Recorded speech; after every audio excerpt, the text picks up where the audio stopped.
তোমার ছেলে কি খাবে তাই নিয়ে এত ব্যস্ত কেন?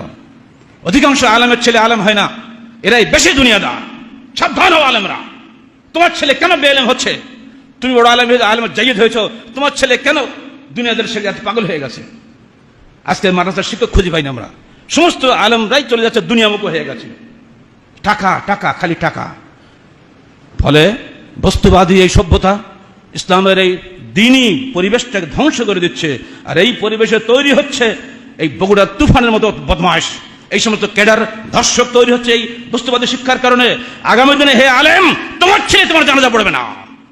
মনে রাখো, রাজশাহী বিশ্ববিদ্যালয়ের প্রফেসর আমি, আমার কাছে এসে ছেলে কাঁদতে, ছেলে তো মাত্র ক্লাস 2-তে পড়ে, কাঁদতে কাঁদতে বলছে, স্যার আমার আব্বা মারা গেছে। আব্বা যদি আমাকে মাদ্রাসা লাইনে পড়াতো, আজকে আমার আব্বার লাস্টের সামনে রেখে এত বেদাত হইতো না। আহলে হাদিসের আলেম, কিন্তু ছেলে করে গেছে অন্য লাইনে। সে জানাজা পড়তেও জানে না, জানাজা দোও জানে না, কিছুই বোঝে না, দৌড়ে এসছে আমার কাছে জোহালে। কারণ আলেমরা মনে করেন আমরা এলেম শিখে ভুল করেছি, ছেলেকেও কি একই ভুল করাবো? জি না, ছেলেকে আলেমই করতে হবে। দেখো তোমার ছেলে খেয়ে মরে না খেয়ে মরে।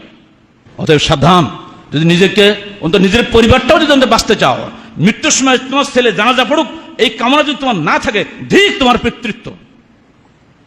তোমার ছেলে জানাজা পড়ার জন্য আলেম কেন লাগবে? তোমার ছেলে জানাজা পড়বে না? পড়াই লাভ তো নাই, ছেলে তো দোয়াও জানে না, ছেলে চলতে একটু পানিও বেরোয় না। আচ্ছা, যেসব ছেলে তৈরি হচ্ছে, বাপ মল্লি বাসি বলে বুড়ো টানাটানি করে, ঝামেলা গেলে তো ভালো হয়। ও এখন বুড়ো বয়সে খালি হাসে কাশে, খালি টাকা দাও, খালি ডায়াবেটিসের ট্যাবলেট কিনে পাঠাও, সেটা মল্লি তো ভালো। এই ধরনের ছেলে বাঁচার চাইতে মরে যায় ভালো। যে ছেলে বাপকে দেখে না, তার মাকে দেখে না, বার্ধক্যে তার ধারে কাছে ঢোকে না, ওই ছেলেও নিঃসন্দেহে তার ছেলেকে অমনি নির্যাতিত হবে। অতএব সাবধান, বস্তুবাদী শিক্ষা ব্যবস্থা মুখ ফিরিয়ে নাও, দিন আগে শিখো। কিছুই না পড়ো, ঘরের মধ্যে বসে দিনই বইগুলো পড়ো।